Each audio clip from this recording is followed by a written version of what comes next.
Okay, I'm going to start assembling my new motor that I got to the hangers. The difficult thing is getting all these wires. Well, it's not really too difficult.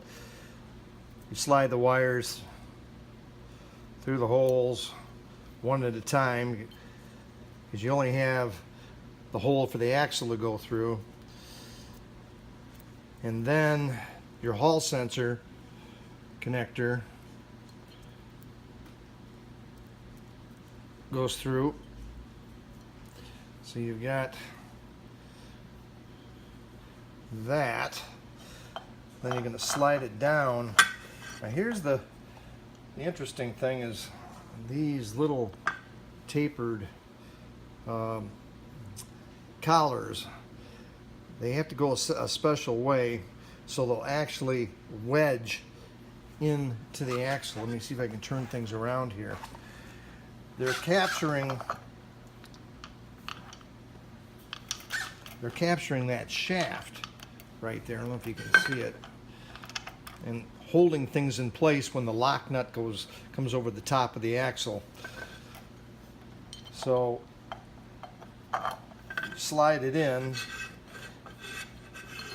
and then he's got to be angled down, so you can also kind of see, you can see the angulation that they actually have cut out here in the casting.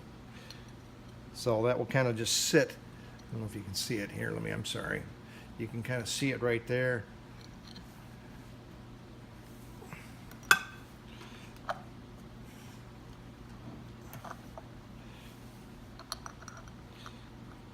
If you look at that, it's just going to kind of sit right in there. Okay, so we got to kind of finesse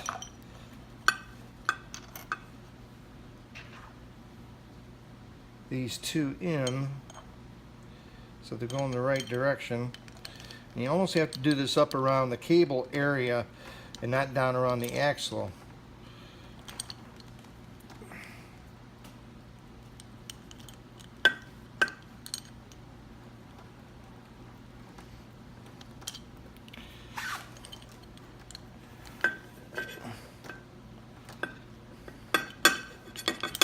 There it went. Okay. So can you see we've got these, you can see how they're angled. I don't know, about a 15-degree angle there and there. So when this slides down over the shaft,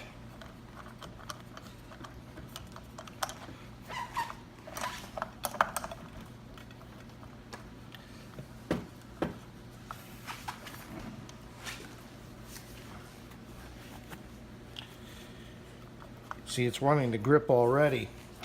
So now you almost have to take a screwdriver and kind of work it to loosen it up.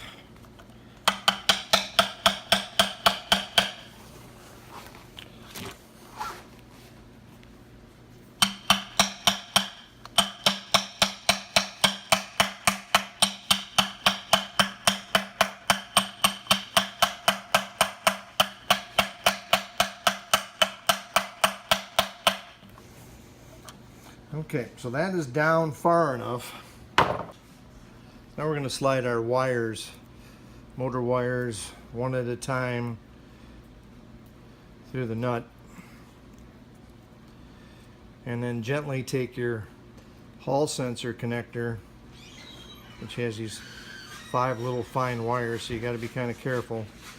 You need to turn it sideways. Gently feed it through like that, and work your nut on through. Okay, I'm going to put a little bit of red Loctite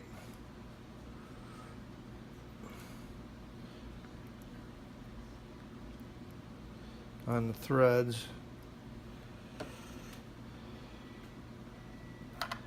and slip that down in there. And start to hand tighten it. That's about as far as I can go.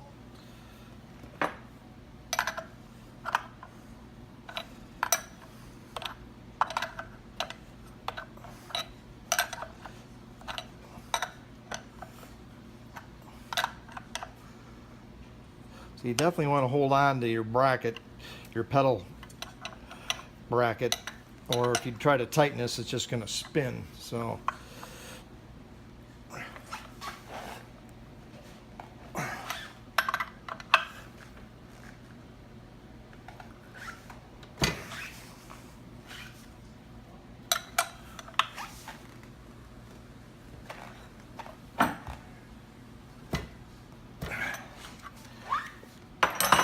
now I need to check on the torque specs on that.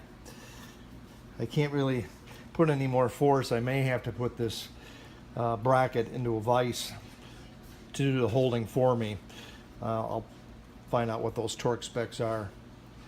So that's one side fastened, and just checking the motor, and everything's moving freely there. So, well, I'm going to repeat the process with the other one, and then start putting it back together. So we're getting there. I also changed my tire out here. It's a Kendra tire. It's a little more knobby, as you can see. I plan on using this more in rougher terrain, and backwoods and things like that. So I want a little bit rougher tread. So we'll have to see how that works out. Okay. Till next time. So both pedal hangers are on now, attached, and I did put these into a vise so I could really ratchet down on that nut. I still haven't found out exactly what the torque specs are, but you can just, if you look real close here, you can see how these two insert collars, how there, as the nut is driven down, how it wedges in there and really makes a strong connection, because the shaft has a flat surface on both sides. So it's a good solid connection, and with the Loctite there shouldn't be any problems with it ever coming loose. So so there it is. The next step is mounting it back into the unit and start connecting up some wires, and still may paint it, not sure, but we're getting real close now. So talk to you later.